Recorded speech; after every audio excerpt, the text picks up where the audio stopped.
Welcome back. In this video, I'd like to analyze a blitz game that I played this morning. Maybe analyze isn't the right word. I just want to look through it and see if I could have done better. But spoiler alert, I won with checkmate in 16 moves. But the game review said I only played with 84% accuracy.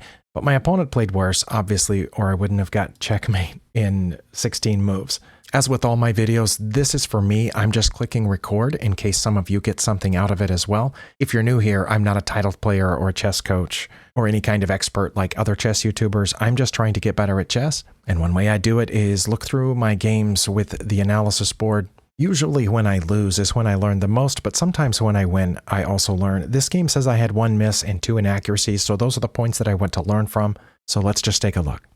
We started with the Vienna game, which is what I've been playing since I switched to e4, or I should say it's what I'm playing now. And when I first switched to e4, I tried several different things. I tried the center game, I tried the Scotch gambit, I tried the Italian with the knight to f3, which often ended up in the quiet game, really drawn positions, and I ended up losing a lot of them, actually. But anyway, my opponent played a normal move here, which keeps the evaluation very near even. I'm going to switch over to the analysis tab. And what I want to learn from right here is what Stockfish is suggesting. I don't know if I can I turn on the opening book here and see what masters have played? It says white wins 42% of the games in this position. I assume I'm looking at the masters database here. There's only 792 games have reached this position. Can that be right? I apologize. I'm much more accustomed to using the opening book over on Lichess where I can switch between master database and players database. I'm not sure what this is. But it says the most common move here played by white is knight to f3, but a much higher winning percentage comes from bishop to c4 and f4. I considered playing f4 here, which is what I've been playing a lot in the Vienna is f4, but I'm not sure what to do when this bishop comes out. So I played bishop to c4, switching back to the analysis tab here. Bishop to c4 is one of the top 3 moves listed, and so is knight to f3. But queen to h5 is the one that's throwing me off. One of the opening principles that many of us are taught as we're getting past the beginner level into the intermediate level, or at least what I picked up, was don't bring your queen out too early. I know there are times if an opponent hangs a piece, like if my opponent were to somehow put their knight there in 2 moves, then I would bring my queen out and capture it. That's different than normal opening principles, but without any provocation, I'm not sure why I would want to put my queen there. I do understand that it's aiming at this pawn, but they could protect that either with the knight or with their other pawn, or for that matter, I suppose they could protect it by putting their queen on e7. So it seems to me like this is an almost pointless move, and it gets my queen in pretty quick danger. Now let's just see. It says they would play d6, but I think they would play knight to c6. What does the opening book say here? Oh, it says both of them, but it says if they play d6, there's only 2 games here. If they play d6, the only game in the database has black winning. If they play knight to c6, the only game has white winning. My guess is the database here on chess.com with the openings is much more limited than the one I'm accustomed to. Stockfish says either one of those 2 moves is fine. I think I would expect knight to c6, but either way, it says my next move would be bishop to c4, which is what I played on the previous move in the real game. I didn't put the queen out here. I'm just trying to figure out. Obviously, this is threatening the checkmate, so they have to defend against that, right? And if they had played d6 instead of the knight move, I would still play bishop to c4, threatening the checkmate, and their best move would be to put the queen here or to put the queen here, one of those 2 spots. Well, that makes sense. From there, the queen would be guarding. Oh, my computer's fan just kicked on, so Stockfish 16 Lite is running my computer heavy. I guess I'm glad I used Lite instead of the not light version. Okay, so if they played one of those 2 moves, or g6 is the 3rd best move. If they played g6, then I would have to bring my queen back, right? And then the question is, why did I put it out there? If they play one of those top 2 moves, the queen moves to here or here, then I don't move my queen back. I just leave it where it is, and I play knight to f3 or knight to d5. Oh, well, yeah, if I could play knight to d5 if they... It's interesting. It says on one position I wouldn't play knight to f3, and on the other I would. Oh, I think if they put it on e7, I would play knight to d5 because it would be threatening their queen. If they put their queen here, they are also threatening checkmate. So I wouldn't play knight to d5 in that position. Well, that makes sense. Okay. It says in that case I would play knight to f3. But then when they play g6, I can't bring my queen back because my knight's in the way. So that's why I don't want to bring it out there in the first place. I'm going to back up here. I just was curious as to, am I really threatening anything? And I think the answer is no, I'm not. They easily protect this pawn with normal development, which helps them get a piece out. And they easily thwart this attack by making me move my queen again. So then I've broken two opening principles. One is getting the queen out too early, and the other is moving the same piece twice in the opening. And I've almost invited the second one by doing the first one. I got my queen out too early, which breaks an opening principle, and then I'm inviting them to kick my queen out and make it move again, which helps me break the second opening principle. I guess there are some people that are really comfortable having their queen out here, and then of course once this knight moves, this queen has limited space because it can't go very far in any direction. And pretty quickly after they defend against my mate threat, which they will one way or another, I'm going to have to start getting my queen out. So I'm going to back up and click to what I played, which was here. That leaves us at about even. If they play knight to f6, if they play d6, knight to c6, all normal developing moves at this point. This, of course, lets out the light squared bishop, and knight's getting out is perfectly normal here. My opponent played one of those expected moves. Now, I'm not sure, but I think if I play my knight out now, which is one of the top 3 moves, and they play their knight out, aren't we just in the Italian game at that point? Or the quiet game, one of those? Well, that's what I've been trying to avoid by playing the Vienna, but I'm just going to check. If I pull this out, and it still says Vienna game, but what if they pull this out? Yep, now it's the whatever piano game, 4 knights version.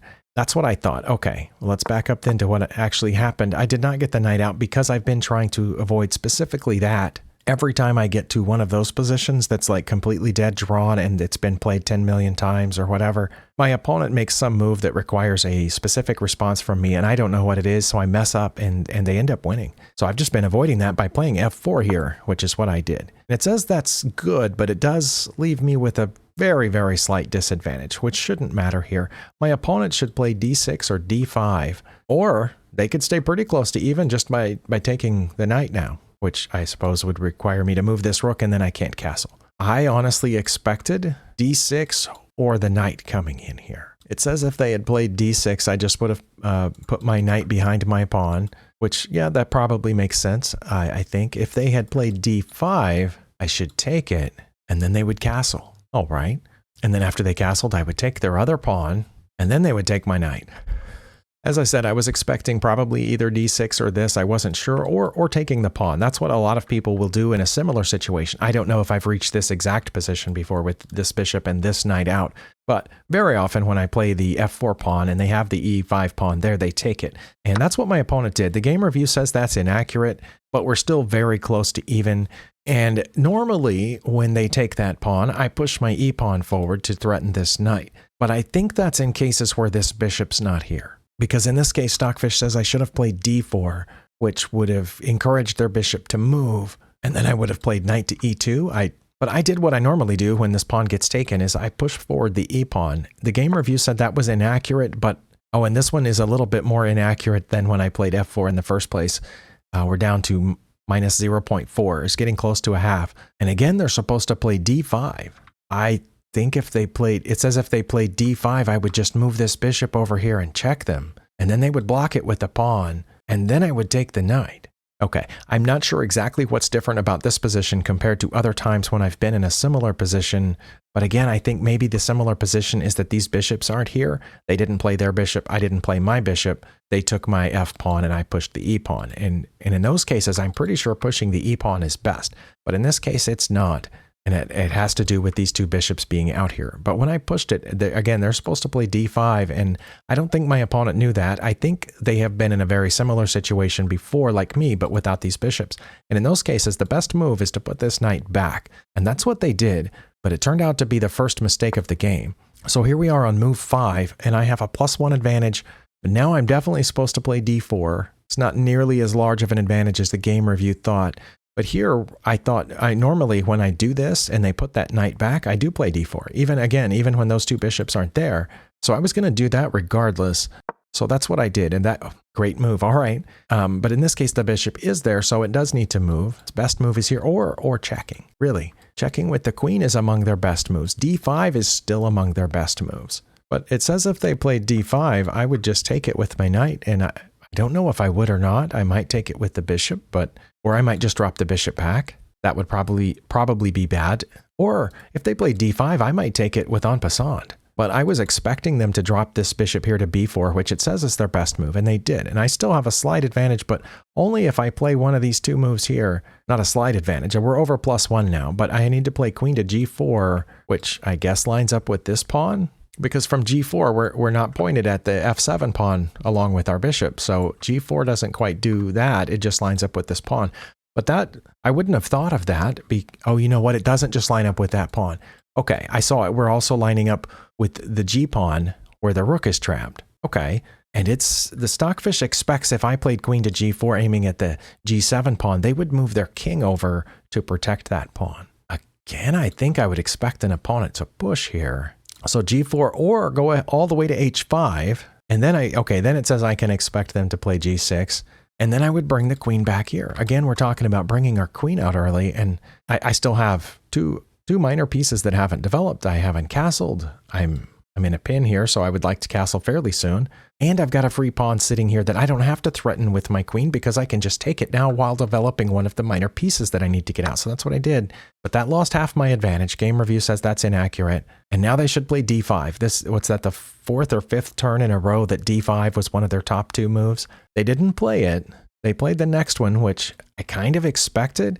And when they did, I pre-moved the taking back. You can see from the clocks are on the screen.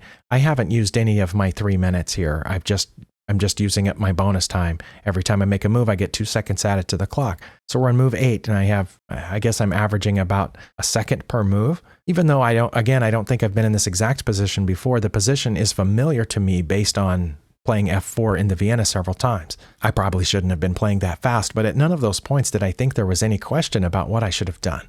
My opponent, if they have reviewed this game, is going to kick themselves for all the times they didn't play d5. Now here, they played another inaccuracy, which was checking. Now, I think there are some times once this area gets opened up when they check that I'm supposed to just move out of check. But this time, I have an undefended bishop here, so I'm not supposed to just move out of check because then they can just take my bishop, right? That's actually my third best move. Oh, you know what I didn't think of was just blocking with the bishop. That's my second best move. I didn't even think of that. Oh, it says if they did that, then if I blocked with the bishop, they would swing over here and check in the middle, and then I would get another piece out. And then what would they do? Would they take that pawn? No, it says they would play b5 at that moment. Okay, well, that would confuse me, and it probably would have confused my opponent to play b5 now. I just blocked with the g-pawn. That seemed like the most obvious thing because I have two problems here. One problem is I'm in check. The other problem is I've got an undefended bishop, and this solves both of those problems. Again, moving the bishop back would have solved both of those problems as well, but it would have created the new problem that we just mentioned. So g3 seemed the most sensible move here, and again, I played it very quickly. They're supposed to put their queen all the way back, and they did, but I have a +2 advantage. I'm not up on material. So what am I up on? I'm up on development. Okay, well that makes sense. And space. I'm controlling space on the opponent's half of the board. And let's see, what squares am I controlling? My light squared bishop hits all of these squares and looks at that one. My pawns, as I pointed out, are hitting those squares. This dark squared bishop is hitting some squares as well. So that's the space I'm controlling on their side of the board. The only square on my side of the board that they're looking at is h4. So it makes sense why I'm up on the evaluation, even though I'm not up on material, because I have a lead in development. My bishops are optimally placed near the center. I have 2 center pawns. Also, I'm 1 move away from being ready to castle. That's not, okay, I was going to say it's not one of my top 3 moves. It's my third move, but g4 and h5 with the queen are still my best here. g4, okay, I get that, because I keep missing that undefended pawn there. They've gotten rid of their dark squared bishop, but if I played that, it says they would play g6, which would make sense, because that would protect the pawn. And if I played queen to h5, it says they would play g6. Well, that makes sense. I'm threatening the mate again, so that's why I wouldn't do either one of those. Wait, okay.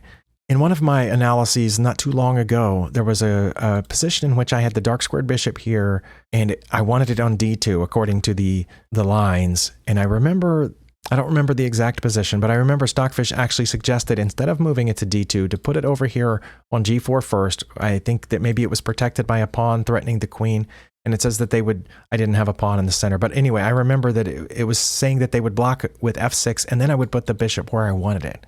And one of you in the comments said, because I said during the video, why would I want them to play f6, which helps them push a pawn, and then I go back, and you explained that it's a weakening move. It weakens squares around their king.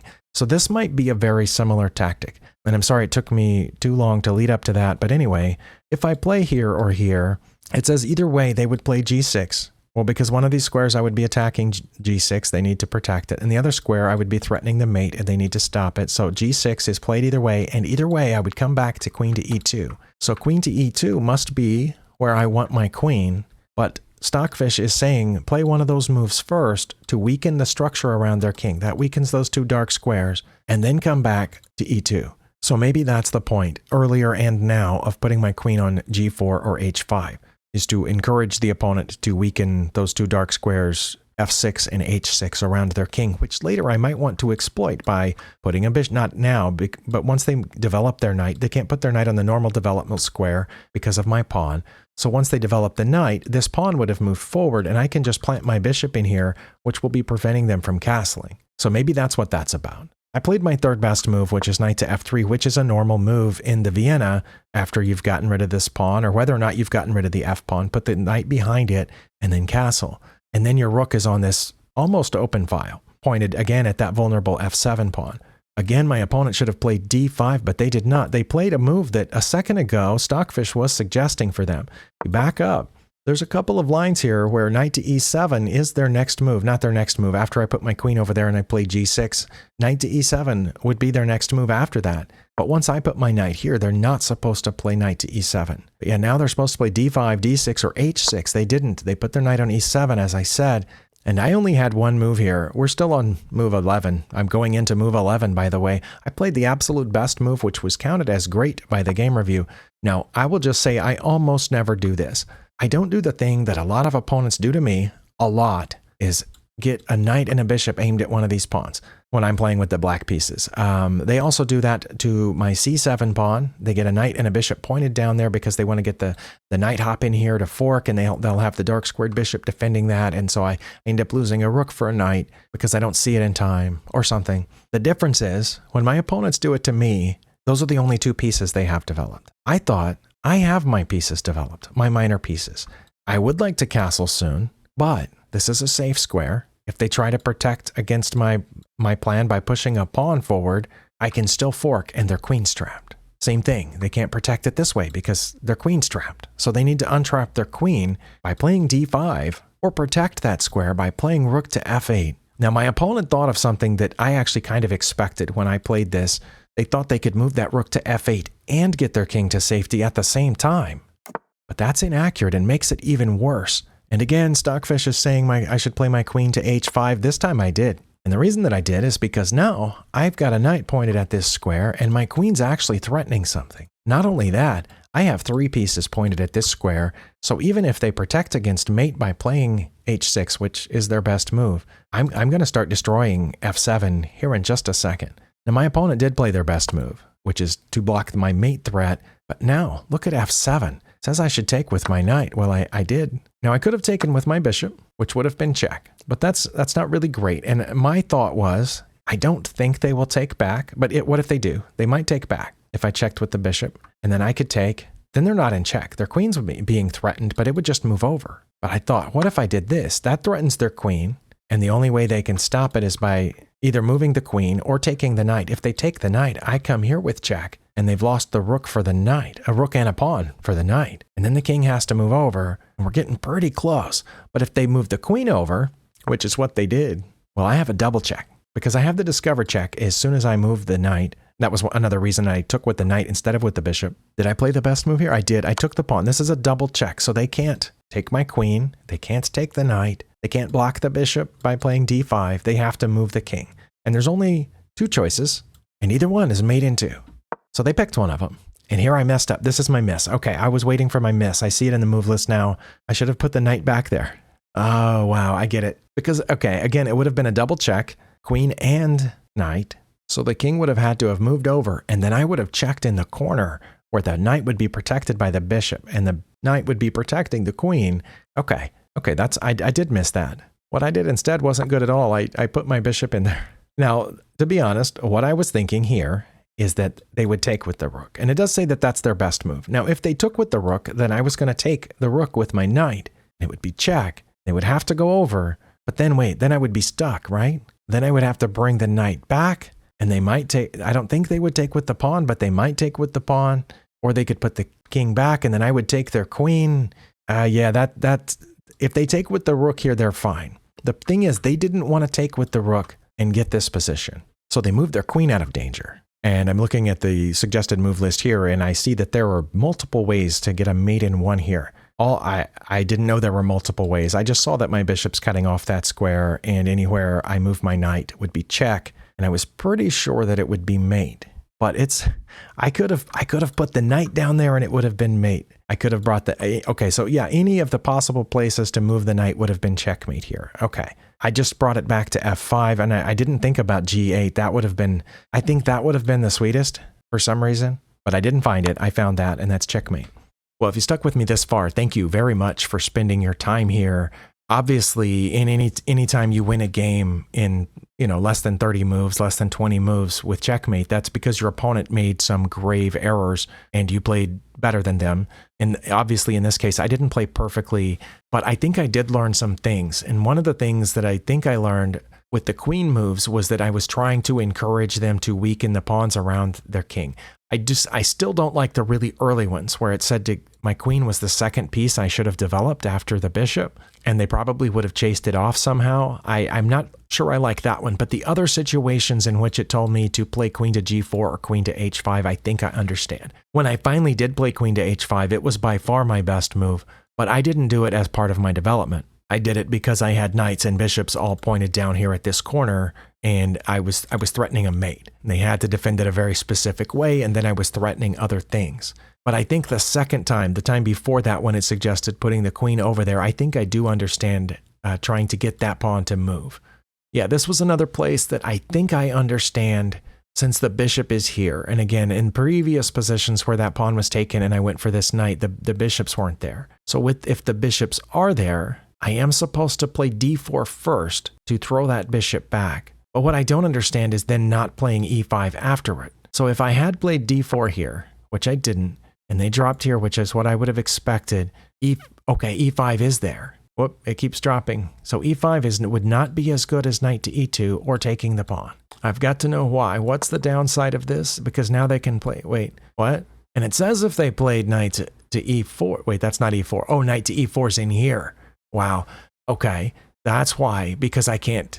Now they're hitting that with 2, and the only way I could protect it would be to come over here to f3 with my queen. Was that a reason then that here I shouldn't? Oh, because, yeah, okay, so that's not, so why is e5 a problem here then? Because they can't come in because my knight's not pinned yet. So doesn't it make sense that I should play e5 first, right? Because when I play d4 first, they pin my knight, so then I can't play e5. But here I can play e5, but it said it was bad. It said it was bad because of d5.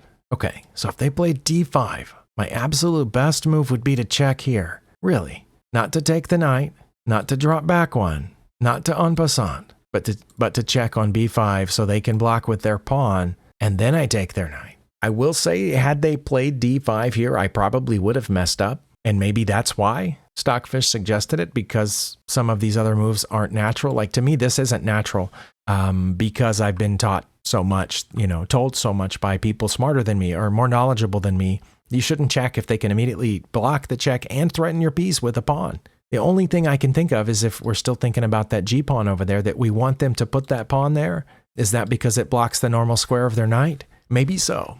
Wow, I think I've already thanked you for being here, but this game, despite being only 16 moves, had a lot to teach me, and I'm not sure that I learned all of it, but I think I got some of it, and hopefully you did too. If you think you know something about this that I didn't get or that I didn't mention, please feel free to leave it in the comments. Help me out. Let's all get better at chess together, and I will see you next time.